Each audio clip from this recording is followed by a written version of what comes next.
दूर के जंगल में आज टुनटुनी के अंडों से बच्चे निकलने का समय पूरा हो चुका था, मगर वो तो थोड़ा भी खुश नहीं थी।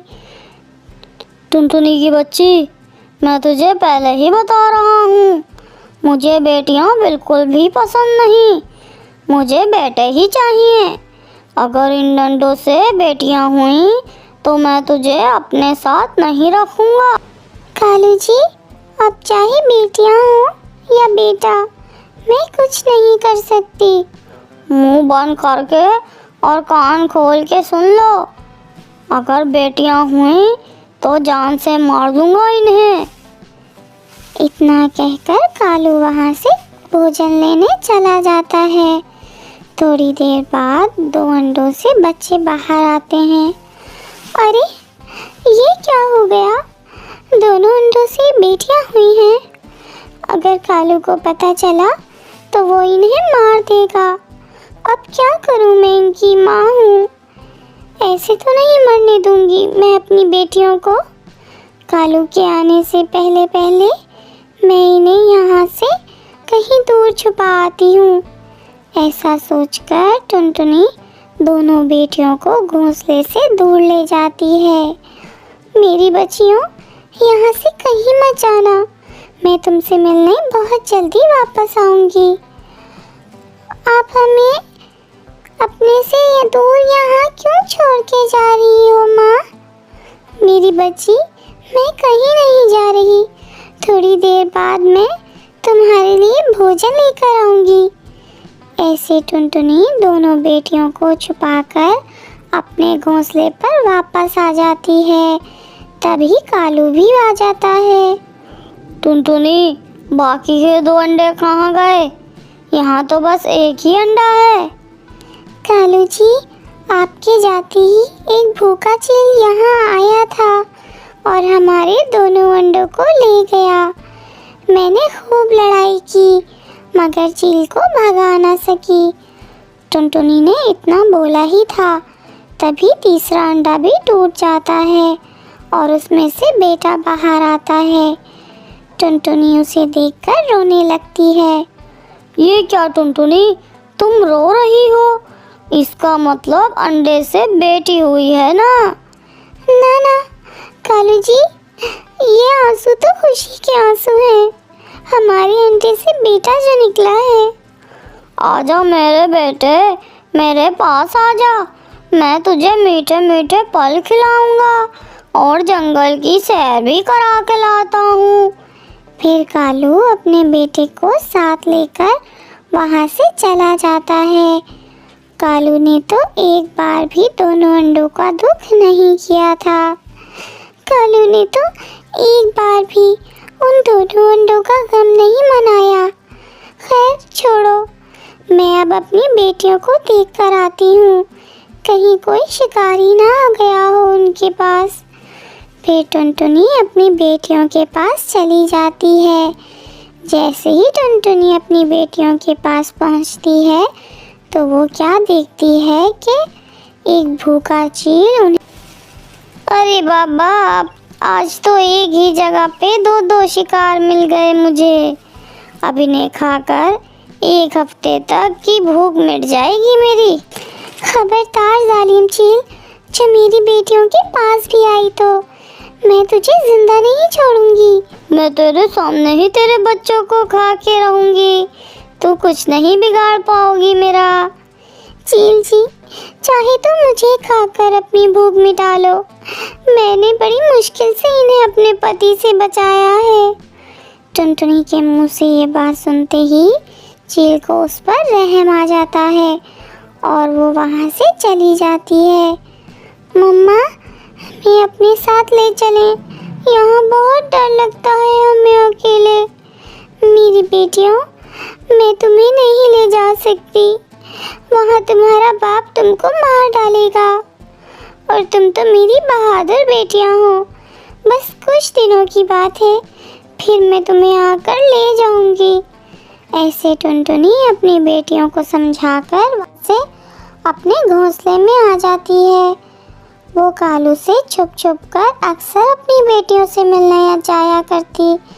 ऐसे ही समय गुजरता गया और फिर एक दिन टुनटुनी अचानक से बहुत बीमार पड़ जाती है। उसे कुछ ठीक सा नहीं लग रहा था। वो बहुत घबरा रही थी। कालू, कालू, आज मुझे बहुत घबराहट हो रही है। ऐसा लग रहा है जैसे मैं तुम सबको छोड़ के हमेशा हमेशा के लिए जाने वाली हूँ। मम्मा, आप ठीक हो जाएंगी, ऐसे मत बोलो। मैं बुलबुल डॉक्टर को बुला के लाता हूँ। नहीं बेटे पतलू, मेरे पास ही रुको। मैं तुमको कुछ बताना चाहती जो आज तक मैंने तुम्हारे पापा के डर से छुपा के रखा है। कालू जी, हमारे 2 अंडों को कोई चील नहीं लेकर गया था। उनसे 2 बेटियां निकली थीं, तो मैंने उन्हें दूर रखा। आप मेरे मरने के बाद उन्हें अपना लेना मेरी बेटियों को। इतना बोलकर टुनटुनी की आंखें बंद हो जाती हैं और वो मर जाती है। मगर कालू तो उसकी बात को कोई अहमियत नहीं देता। पापा चलें, बहनों को ढूंढ के लाते हैं। ना जाने कहाँ होंगी मेरी बहनें। बेटे, तुम अभी बहुत छोटे हो, कुछ नहीं जानते, इसलिए अपने मम्मा की बातों को भूल जाओ। हमें सिर्फ एक ही अंडा हुआ था और उससे तुम निकले थे।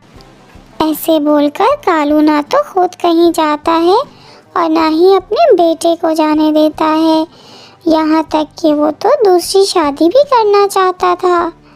चाचा कबूतर, मेरी पत्नी टुनटुनी मर गई। घर में एक छोटा कौवा बच्चा है, उसको देखने के लिए मैं दूसरी शादी करना चाहता हूँ। आपकी नज़र में कोई कवि हो तो बताएं।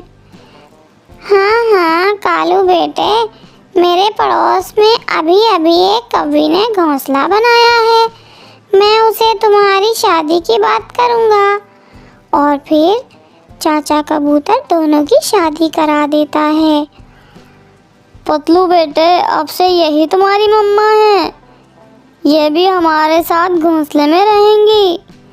पतलू चुप रहता है और वहाँ से चला जाता है। वो अपने पापा से छुप कर अपनी बहनों को ढूंढा करता। मेरी बहनों, कहाँ हो तुम? मैं हर रोज़ आपको ढूंढता हूँ, जल्दी से मुझे मिल जाओ। मैं बहुत अकेला हूँ, आपके बिना घर में भी मन नहीं लगता मेरा। मोनी, माँ को कितने दिन हो गए हमसे मिले, अब तो वो एक बार भी नहीं आई। कहीं मम्मा ने भी हमें अकेला तो नहीं छोड़ा। इस तरह से दोनों बहनें दिन रात घोंसले में अपनी मम्मा के आने का इंतज़ार कर रही थीं। मगर उन्हें क्या पता था कि उनकी मम्मा अब उनसे मिलने कभी नहीं आएंगी। एक दिन एक दूसरा जालिम चील वहाँ से गुजरता है और दोनों बच्चियों को घोंसले में अकेला देखकर उनके पास आ जाता है। चलो चलो छोटे बच्चों, मेरे पेट में जाने के लिए तैयार हो जाओ। तुमको तो मैं अपने घर में ले जाकर खाऊंगा, वो भी आराम से। मुनी, आप बताओ, हमारी माँ भी नहीं है यहाँ जो हमें इस शिकारी चील से बचा लेगी। टूनी, वो देख पीछे, हमारी माँ आ रही है हमें बचाने के लिए। अब इस चील की तो खैर नहीं। चील जैसे ही पीछे मुड़कर देखता है, वो दोनों वहाँ से भाग जाती हैं। अरे अरे, मुझसे बचकर कहाँ भागी जा रही हो? मैं मिनटों में तुमको ढूंढ लूँगी। फिर चील भी दोनों बहनों के पीछे पीछे जाती है। वो बड़ी मुश्किल से चील से बचकर पत्तों में छुप जाती हैं। टूनी, वो चील हमें यहाँ भी ढूंढ लेगी और खा जाएगी, वो नहीं छोड़ेगी हमें। माँ, तुम कहाँ हो? हमें आकर बचा लो इस जालिम चील से। ये दोनों बच्चे यहीं छुपे हैं, मैं भी इन्हें खाकर ही रहूँगी। ऐसे वो चील भी उस पेड़ से कहीं नहीं जाती।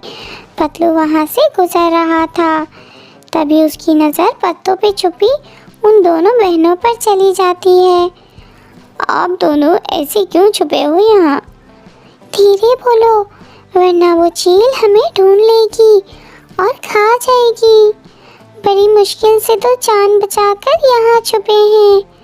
पतलू बहुत बहादुर था। चील का सामना करके उसे वहाँ से भगा देता है। अब वो भाग गया है। तुम अपने माँ बाप के पास जा सकती हो। हम कहाँ जाएंगे? हमें अपने घर का कुछ मालूम नहीं है। हमारी माँ भी बस हमसे मिलने आया करती थी, और अब तो वो भी काफ़ी दिनों से हमारे पास नहीं आई।